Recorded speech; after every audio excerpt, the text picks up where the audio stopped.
Back tonight here on In Focus, we turn to this now. Veteran firefighter testifying at the Marshalltown fire inquiry has highlighted loopholes in rescue operations when the fire broke out at Usindiso building in August last year. Wynand Engelbrecht gave evidence, and his evidence was met with disapproval by the Johannesburg Emergency Services, who described his testimony as disrespectful. The catastrophe claimed over 70 people and left several others injured and homeless. Newzroom Afrika's Zola Sholwana reports.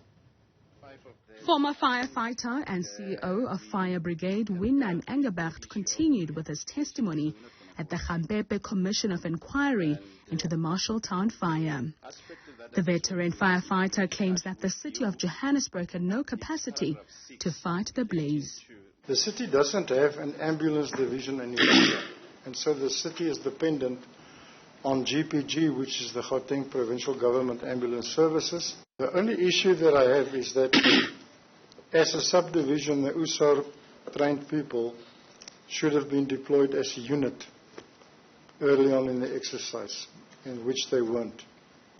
The fact that there were individual USAR members later identified on that scene is much of a muchness. They operate as a unit.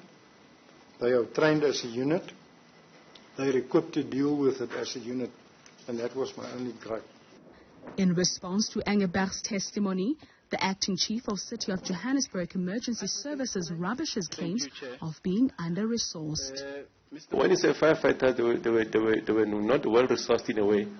I find it difficult. Based on what? There's an incident commander. There's other additional stations that were coming from far to come and assist in Usindiso. They're not coming because of a lack of resources. It's in planning. You are dealing with a situation, an incident, that we're trying to manage it as quick as possible to make a difference. Engelbrecht also testified that he noted with concern the absence of disaster management. We all knew that we're in contact with that scene in any way, which way, whether we were there or not, that this was a calamity.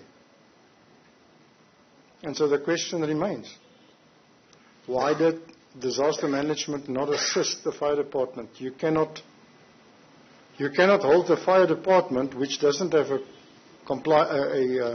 competency for doing the work of disaster management, or of the police, responsible for going beyond their own competency, which is rescue, recovery of those bodies, and then get the bodies outside, and now the bodies start heaping up outside without further control.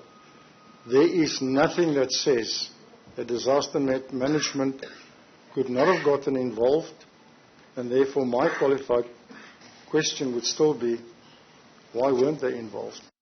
As Engelbrecht's testimony reached the tail end, Monageng concluded that the retired firefighter had no appreciation of their efforts. I feel an element of undermining the authority of us now currently. He thinks he's an alpha and omega. Everything stops by him. If not him, nothing else can happen. On the same basis, I'm going to question his qualification actually on the same issue. What is credentials?